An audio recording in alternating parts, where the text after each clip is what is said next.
August 14, 1982, 11:42 p.m., a quiet cul-de-sac in Kendall, Florida. Silence. The Florida humidity is thick enough to choke the streetlights.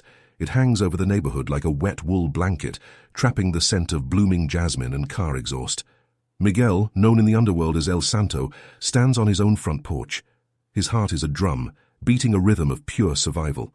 His right hand is steady, hovering just inches above the concealed 9mm tucked into his waistband. But his mind is a storm. For the last 6 hours, Miguel has done the one thing you never do when you work for the Black Widow. He disobeyed a direct order. Not just any order, but a signature strike designed to erase a witness's entire bloodline. He was told to leave no one standing.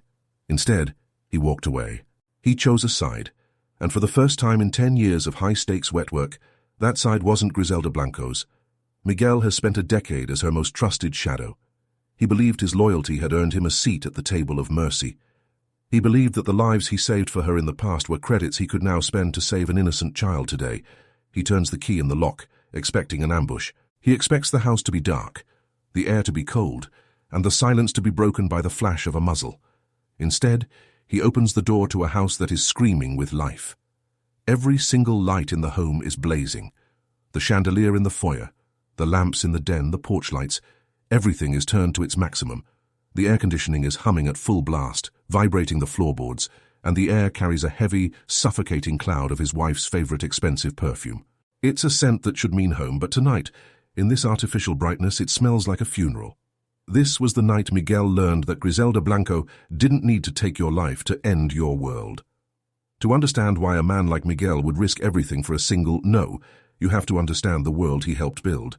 This is Miami in 1982. This isn't the city of postcards and retirement homes. It's a war zone of neon and lead. The cocaine cowboy era is at its absolute blood-soaked zenith. The streets are flooded with so much white powder and federal heat that the city's morgues have to rent refrigerated trucks just to handle the overflow. At the center of this chaos is one woman, Griselda Blanco. She isn't just a drug dealer, she's the CEO of a shadow state.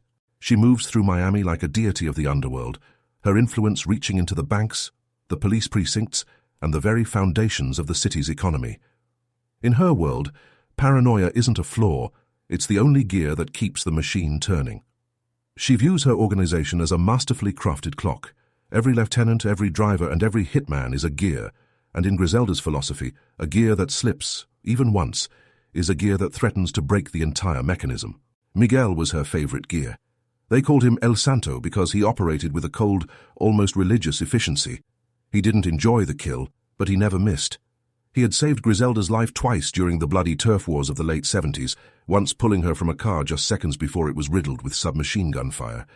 He thought those moments created a bond that transcended the business. He thought he was more than an employee. He thought he was family. But in the empire of the Godmother, family is a word used for leverage, not for love. The trouble began at 2 p.m. that afternoon. The sun was a white-hot coin in the sky when Miguel was summoned to a penthouse overlooking Biscayne Bay. The room was filled with the usual suspects. Rivi Ayala, her top enforcer, stood by the window watching the boats with a bored expression. Griselda sat at a glass table, her eyes like two pieces of flint. The order was simple. A mid-level distributor had turned informant. He was under federal protection, but his wife and 7-year-old son were hiding in a suburban safe house. Griselda didn't just want them dead, she wanted them gone in a way that would make every other distributor in Florida feel the cold hand of God on their shoulder. "The boy too?" Miguel had asked, his voice barely a whisper. Griselda didn't even look up from her coffee. "Especially the boy," she replied. "Weeds grow back if you leave the seeds." That was the moment the myth of the exception died in Miguel's mind. He realized that for 10 years he had been serving a woman who didn't see people, only obstacles and assets. He nodded, walked out of the room, and went dark. He turned off his radio. He parked his car in a garage and walked 5 blocks to a payphone. He didn't call his team. He called his wife, Elena. "Get the bags. Get the boy. Go to the apartment in Coral Gables, now." Miguel had a secret. He had spent years siphoning off a small portion of his earnings to maintain a normal life that Griselda supposedly knew nothing about. He had a small, modest apartment under a false name, a place he believed was his sanctuary, his one piece of the world that wasn't stained by blood. He thought he had outsmarted the Queen. He believed that because he had been so useful for so long, Griselda would simply assume he had failed the mission and give him a chance to explain himself. He didn't realize that to Griselda Blanco, past loyalty is a debt already paid. It doesn't buy you a single second of future disobedience. By 6:01 p.m., the psychological pressure began. Miguel was sitting in a nondescript diner, nursing a cup of black coffee, trying to plan their escape to South America. He looked out the window and saw a black sedan parked across the street. It wasn't hidden. It wasn't subtle. 2 of Griselda's associates were sitting inside, just watching him. They didn't reach for weapons, they didn't move. They simply existed in his line of sight, a reminder that in Miami there are no blind spots. He left the diner, taking 3 different taxis and walking through a shopping mall to lose any tail. By 9 p.m., he reached the secret apartment in Coral Gables. He found Elena and his son there, safe and terrified. He held them for a moment, the gold-plated baby rattle he had bought for his son a year ago sitting on the nightstand, a gift Griselda herself had given him as a blessing on his family. Back then, it felt like a gesture of protection. Now, looking at it under the dim lights of the safe house, it looked like a GPS tracker for the soul. "Stay here," he told Elena. "Don't open the door for anyone but me. I'm going back to the house to get the cash I have hidden in the floorboards. Then we leave the state." Miguel was a professional. He knew the risks. But he was also a man blinded by his own history. He believed his secret was still a secret. He didn't realize that Griselda had been paying the mortgage on his secrets since the day he started working for her. She knew about the apartment. She knew about the false names. She knew the brand of perfume Elena wore, and the exact time his son went to sleep. As he drove back to his main house in Kendall, the streets felt different. The neon signs seemed to flicker with a predatory intent. He was a hunter who had suddenly realized he was the prey, but he still didn't understand the nature of the trap. He expected a bullet. He was prepared for a fight. He had his 9mm, his training, and a decade of survival instincts. But Griselda Blanco didn't want a shootout in a cul-de-sac. That was too noisy, too common. She wanted to deliver a message that would resonate through the bones of every man in her organization. She wanted to prove that there is no such thing as a private life when you work for the Godmother. When Miguel finally stepped into that brightly lit hallway at 11:42 p.m., the sensory overload was his first clue that he had lost. The lights, the air conditioning, the perfume, it was an invasion. It was a physical manifestation of her presence in a space that was supposed to be his alone. He moved through the house with his gun drawn, checking every corner. The kitchen was empty, but the oven was on, the heat radiating into the room. The television in the living room was tuned to static, the white noise filling the house with a ghostly hum. He reached the master bedroom. His heart was in his throat. The bed was made with surgical precision. But there, sitting perfectly centered on the pillow, was an envelope. Miguel's hands shook as he opened it. Inside was a single Polaroid photograph. It wasn't a picture of a crime scene. It wasn't a picture of a body. It was a photograph of his wife and son, taken less than an hour ago. They were asleep in the secret apartment in Coral Gables. The shot was taken from the foot of the bed. The person who took the photo had been standing close enough to touch them. They had been inside his sanctuary. They had watched his family breathe while they slept, and they had chosen to leave, not with a life but with a piece of paper. The message was clear. I can touch them whenever I want. You didn't hide them. I just allowed you to think you did. Miguel collapsed onto the floor, the photograph fluttering down beside the gold-plated rattle he had brought from the other apartment. The silence of the house was now louder than any explosion.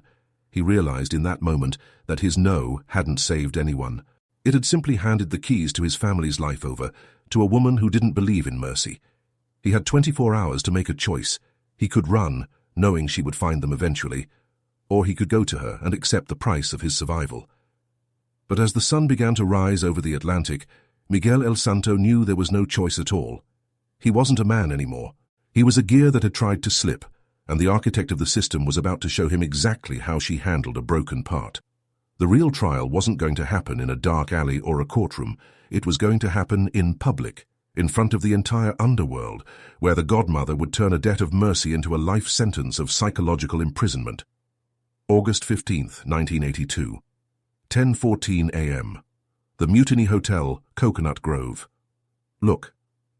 The sun over Miami is a blinding, unforgiving white, reflecting off the chrome of luxury cars and the turquoise surface of the pool.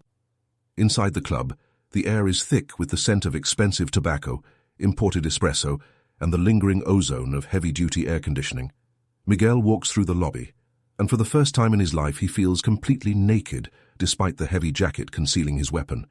His eyes are bloodshot, his skin the color of ash. He hasn't slept a second since finding that photograph on his pillow. Every step he takes toward the back terrace feels like a step toward a gallows that hasn't been built yet. He passes men he has shared drinks with, men he has protected, and men he has seen commit atrocities that would make a devil blink. They all look away, the word has already spread. In the delicate ecosystem of the Medellin-Miami pipeline, Miguel is no longer the Santo. He is a ghost walking among the living. This is the story of how the Black Widow finished the job without firing a single bullet. It is the account of the public tribunal where a debt of mercy became a life sentence of psychological imprisonment. To understand the weight of this moment, you have to understand the Mutiny Hotel. It was the unofficial headquarters of the cocaine cowboy era, a place where multi-million-dollar deals were signed on napkins and hitmen rubbed shoulders with judges. It was a sanctuary of excess. But today, for Miguel, it is a courtroom. Griselda Blanco is seated at her usual table in the corner of the terrace, shielded from the sun by a large linen umbrella. She is dressed in white silk, looking more like a suburban socialite than the most feared woman in the Western Hemisphere. Beside her stands Rivi Ayala, her top lieutenant and Miguel's longest rival. Rivi is leaning against a pillar, cleaning his fingernails with a small silver blade. He doesn't look up as Miguel approaches. He doesn't have to. He can smell the desperation coming off Miguel from 10 feet away. Miguel stops 3 paces from the table. His hand twitches near his waistband, a muscle memory of a decade spent as a predator. But he knows that if he pulls that gun, his family, currently sleeping under the protection of Griselda's men in that Coral Gables apartment, will never wake up. The power dynamic has shifted so violently that Miguel feels the air pressure change in his lungs. Griselda doesn't look at him. She is focused on peeling an orange, her movements slow and deliberate. The silence at the table is a vacuum, pulling in the attention of every other guest on the terrace. The clinking of silverware stops. The laughter from the pool dies down. Everyone is waiting for the explosion. Everyone expects the godmother to order the execution of the man who dared to say no. "Sit," she says. It's not a command. It's an invitation that carries the weight of a mountain. Miguel pulls out the chair, his movements stiff. He looks at her, searching for a spark of the woman who once called him her brother-in-arms, the woman whose life he had saved twice. He finds nothing. Her eyes are like 2 black holes, absorbing all light and reflecting nothing back. "You look tired, Miguel," she says, finally looking up. She offers him a slice of the orange. "A man who doesn't sleep is a man who makes mistakes. And you've made so many mistakes in the last 24 hours. I did what I had to do," Miguel whispers, his voice cracking. "I've given you 10 years, Griselda. I've given you my soul. I just couldn't give you that boy's life." Griselda laughs. It's a soft, musical sound that sends a chill down the spine of everyone within earshot. She leans forward, resting her elbows on the glass tabletop. "You think this is about a boy? You think I care about the life of one child in a city where children die every day? No, Miguel. This is about the clock." She reaches into a small velvet bag on the table and pulls out the token of their shared history, the gold-plated baby rattle. She slides it across the table. It makes a sharp metallic sound against the glass, a sound that echoes like a gunshot in the silence of the terrace. "I gave this to your son because I viewed him as mine," she says, her voice dropping to a low, lethal register. "I gave you my trust because I thought you understood the rules, but you tried to build a wall between your world and mine. You tried to keep a piece of yourself for yourself. That is the one thing I do not allow." Miguel stares at the rattle. It's a symbol of his son's innocence, now tarnished by the touch of the woman who owns them all. He realizes then that the photograph he found wasn't just a threat, it was an ownership deed. "I didn't kill them, Miguel," she continues, taking a sip of her espresso. "Why would I kill my own family? They are safe. They are being fed. They are being watched over by men who are much more obedient than you. In fact, your wife thinks I am a saint. She thinks I sent those men to protect her because you were in trouble." The reversal is complete. Griselda hasn't just threatened his family, she has co-opted them. She has turned his sanctuary into her territory. If Miguel tries to take them and run, he becomes the villain in his wife's eyes. If he tries to fight, he is the one who brings the blood to their doorstep. "What do you want?" Miguel asks, his head bowing. "I want you to remember the feeling you had when you opened that envelope," Griselda says. I want you to carry that photograph in your mind every time you pick up a weapon. I want you to know that every breath your son takes is a gift from me. Every time your wife smiles, it is because I have permitted it. She leans back, the tribunal coming to an end. You are going back to work today. There is a shipment coming into the Everglades at midnight. You will lead the security detail. And Miguel, don't ever turn off your radio again. Miguel stands up. He looks at Rivi, who is now smiling, a thin, cruel line of teeth. He looks at the other men on the terrace, who are now returning to their drinks, their eyes filled with a mixture of pity and relief. They have witnessed the most brutal execution in the history of the Miami underworld, and not a single drop of blood was spilled. The dominoes fell quickly after that morning. Within 72 hours, Miguel El Santo returned to the field, but the man who returned wasn't the cold, efficient professional he had once been. He was something else. He was a machine. He became the most prolific, soul-dead killer in the organization. He no longer questioned orders.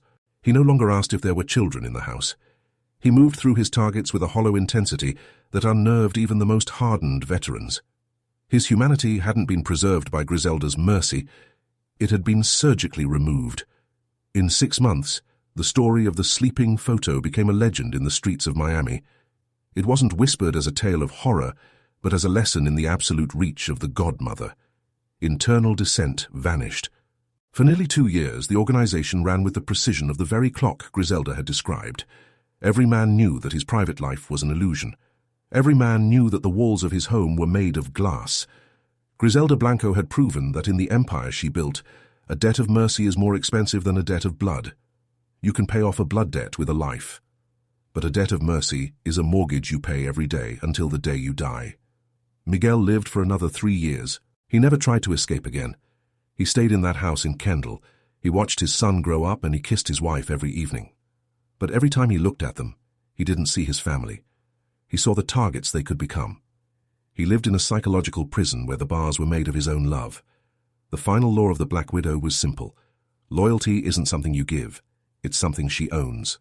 Eventually, the era of the cocaine cowboys began to crumble under the weight of its own excess.